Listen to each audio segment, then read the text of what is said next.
the 101. Heading west. Where did they stay that first night? Camarillo. Just a place to crash, really. Let the anticipation for the wine country build overnight. Smart move. Get some rest before the main event. Driving the PCH is amazing, but better when you're fresh. Totally. So fast forward, Friday morning, they've had the classic free hotel breakfast. Bagels and cream cheese, probably. Sounds about right.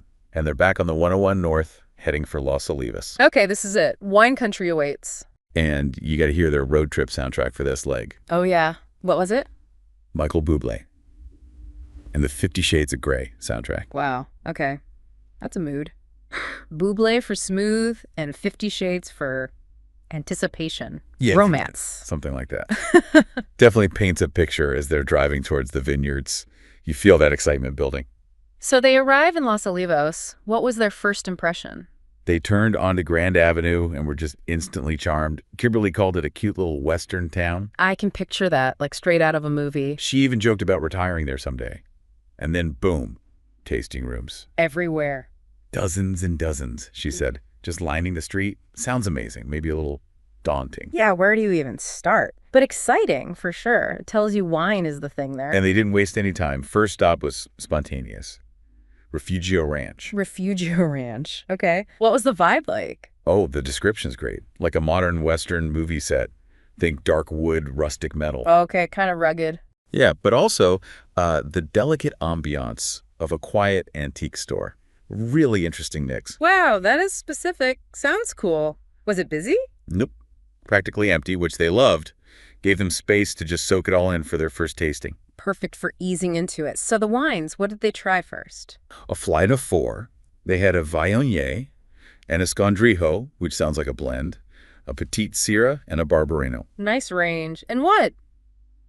First impression of the actual wine. Really positive. They were immediately impressed with the Southern California stuff. Good start. And they loved hearing about the grapes, the soil, the air, all that stuff. She even compared it to that scene in Sideways. Oh, the terroir talk. Yeah, that connection to where the wine comes from. That's a big part of the experience. Makes sense they drew that parallel. And here's a great tip they picked up right away. Oh, yeah. The host gave them 2-for-1 tasting coupons for other places and friendly recommendations. Oh, nice. That's super helpful, especially since those tasting flights can add up, right? 10, 20 bucks a pop sometimes. Exactly. So those coupons are gold. Shows a nice collaborative vibe there, too. Definitely. Smart wineries know that sharing visitors helps everyone. So where did the coupon lead them next? Right next door, actually. Epiphany Cellars. Epiphany. Okay, different place, different feel. Totally different. This one was described as fine and elegant, more polished. How so? Like an outdoor living room, maybe. Yeah. Or a bright decorated hotel. A big shift from Refugio's rustic thing. Interesting. Shows the variety just on one street. For sure. And the host there, also great. Knowledgeable and fun. That makes such a difference. What did they taste at Epiphany? They tried the Revelation, which is their prized Syrah, apparently. Another Syrah, too, and a Pinot Noir. Getting into the reds. Yeah, and really focusing on, the color, the body, the smell, the detail. Good. That's how you start to really appreciate the nuances. Then they try one called Gypsy, an earthy red. Earthy? Okay, like... Well, her notes were memorable. Dirt and manure and hay. Whoa. Okay. That's descriptive. Not exactly appealing, maybe. Right. But interestingly, she said the taste was actually pleasant, even after that aroma. Huh.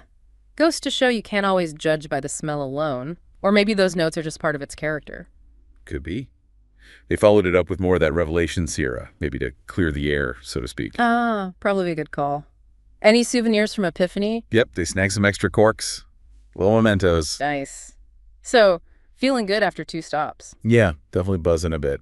They took a walk down Grand Avenue, heading towards the town flagpole. Ah, the flagpole. Yeah. Things like the center of things. Totally.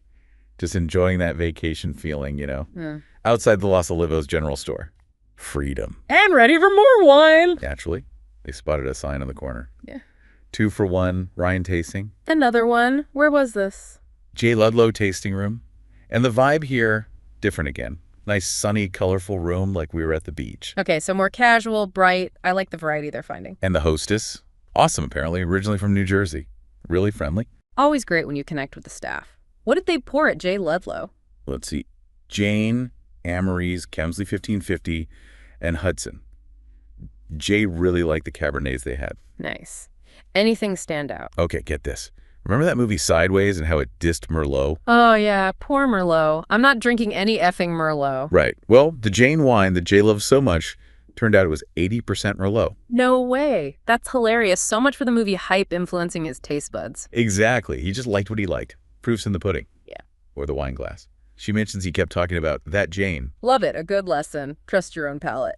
So after Jay Ledlow, did they pause or keep going? They took a little detour, just next door, to peek at the Fess Parker Wine Country Inn and Spa. Ah, Fess Parker. Davy Crockett himself. That place is pretty well known. Yeah, they described it as every California wine-tasting couple's dream. Looks super luxurious. Fine architecture, top shelf, everything. Sounds fancy. Adds another layer to the types of places in the valley. Totally. Kimberly even made a joke about wanting it for her birthday. Yeah. Planting the seed. Smart move. Okay, back to the wine trail. Back to it. They wandered into the Los Olivos general store. Just browsing. Well, browsing led to another discovery, tucked in the back.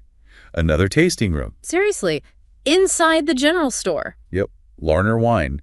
And get this, hosted by the Nine Maker, Michael Larner, and his wife Christina, who's an artist and manages the retail side. Wow, meeting the winemaker. That's cool.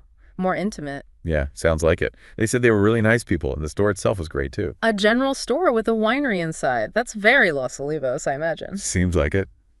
Okay, by now, definitely time for some food. Good call. What did they do for lunch? Right next door again, Panino. They grabbed curry chicken salad sandwiches. Sounds tasty. Yeah, just simple. Sandwich, chips, water. Sat outside near that flagpole again. Perfect little midday break. Nice and relaxed. Gotta pace yourself on these tasting days. And hydrate. Definitely. So after lunch, they decided to follow up on that recommendation from the J. Ludlow hostess. Right, she mentioned a couple of places. Yeah, Byron and Barbieri, which were conveniently located right next to each other. Yeah. And she gave them more 2-for-1 coupons. This hostess was the MVP. Those coupons really helped. Totally. On the way, they also walked past Sides Hardware.